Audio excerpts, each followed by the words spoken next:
Hello everyone, स्वागत है आप सभी का आज की इस वीडियो में। दोस्तों, आज से मैं शुरू करने जा रहा हूँ एनसीईआरटी बुक्स का सीरीज। तो आज जो हमारा सब्जेक्ट होने वाला है वो है पॉलिटी, और इसमें मैं आपको पढ़ाने वाला हूँ क्लास 9 का एनसीईआरटी चैप्टर 2, जो होने वाला है संविधान निर्माण।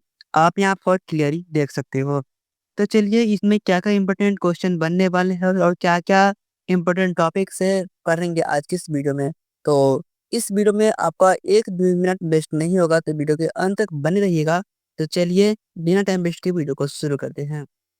तो देखो, इसमें जो चैप्टर है वहीं पर आपको नाम ही शो कर रहा है, वो है संविधान निर्माण। तो आप जानते हो कि संविधान निर्माण कैसे हुआ था, और पहली बात ये संविधान होता क्या है। तो चलिए, संविधान क्या है, व्हाट इज कॉन्स्टिट्यूशन, इसके बारे में पहले समझ लेते हैं। तो इसको समझने के लिए आपको ज़्यादा कुछ नहीं करना होगा, बस आप, अगर आपके पास बुक है तो उसका चैप्टर पलटो और पेज नंबर 25 में आ जाओ, और यहाँ पर आपको दिख सकता है संविधान के बारे में। तो दोस्तों, ये देखो, यहाँ पर हमको मिल चुका है संविधान के बारे में। तो आप यहाँ पर क्लियरली देख सकते हो कि यहाँ पर क्या दिया है। संविधान क्या है, तो इसका आंसर होगा, संविधान निम्नलिखित नियमों की ऐसी किताब है जिसे किसी देश में रहने वाले सभी लोग सामूहिक रूप से मानते हो। यानी कि ऐसा नहीं है कि किसी ने माना और किसी ने इनकार कर दिया। इसका मतलब है कि सभी लोग, यानी कि जितने भी वहाँ पर जेंडर, अलग अलग प्रकार के जेंडर हो, पीपल्स हो, जाति धर्म, को इतना भी अलग हो, बट संविधान है वो सभी को मानने पड़ते हैं।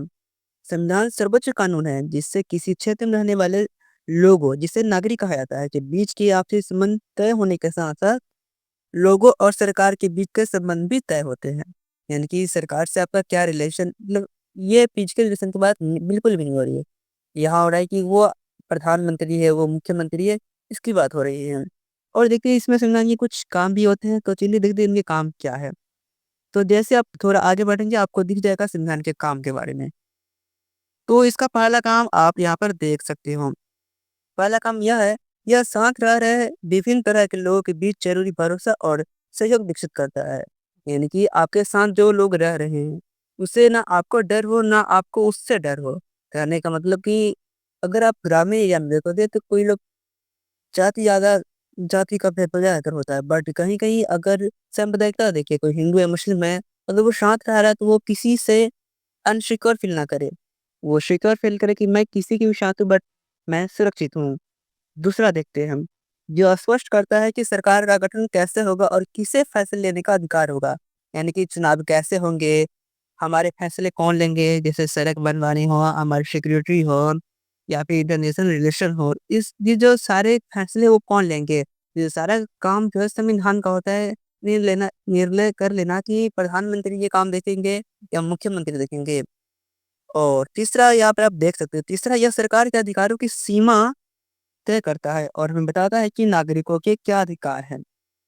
आप यहाँ पर स्पष्ट रूप से देख सकते हैं कि यह क्या कहना कहना क्या चाहता है। आप यहाँ पर क्लियरली देख सकते हैं। तो देखिए, ये बताता है कि क्या सरकार क्या-क्या फैसले ले सकते हैं। यानी कि सरकार जो फैसले लेते हैं, वो कितने हद तक ले सकते हैं। आप यहाँ पे देख सकते हो।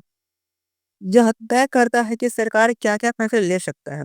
यानी मतलब अगर सरकार कोई बन गया तो इसका मतलब ये बिल्कुल भी नहीं है कि वो अपने मन चाहे ढंग से काम करे, उस पर रोक लगता है।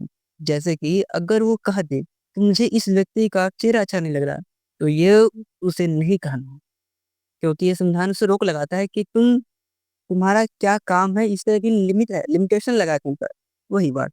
और चलते हैं चौथा पर। चौथा क्या कहता है? चौथा, यह अच्छे समाज के गठन के लिए लोगों की आकांक्षाओं को व्यक्त करता है। कि हमारा समाज कैसे अच्छा होगा, ये उसके बातों को व्यक्त करने का ज़रिया है। तो देखो, इसका प्रॉपर अगर हम कंक्लूजन निकालें तो देखो इसमें क्या कहा जाता है। और कंक्लूजन की बात करें तो इसमें देख सकते हैं। इसमें कहा जाता है कि जिन देशों में संविधान है, वे सभी लोकतांत्रिक शासन वाले हो, यह ज़रूरी नहीं है।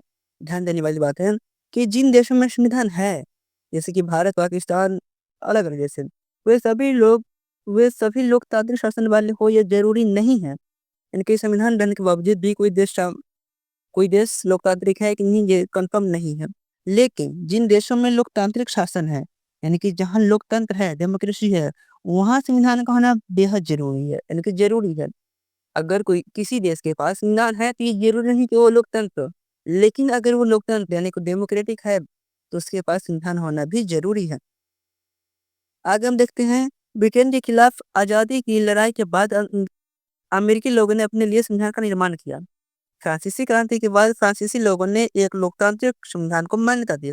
इसके बाद से ये चलन हो गया कि हर लोकतांत्रिक शासन व्यवस्था में एक लिखित संविधान होगा। यानी कि आप समझ यानी कि आप समझ रहे होंगे कि लोकतंत्र में संविधान की क्या आवश्यकता है, संविधान क्यों ज़रूरी है। तो देखो, संविधान क्यों ज़रूरी है अगर आपने समझ गए हो, तो बहुत अच्छी बात। और मैं इसमें और ज़्यादा कुछ नहीं बताने वाला हूँ, नहीं तो वीडियो बहुत ज़्यादा लंबा हो जाएगा। तो नेक्स्ट पार्ट भी आने वाला है, तो अगर आपको ये वीडियो पसंद आया हो तो इस वीडियो को लाइक कर दो, चैनल को सब्सक्राइब कर दो और जुड़ जाओ हमारी इस फैमिली के साथ। तो मिलते हैं नेक्स्ट वीडियो में।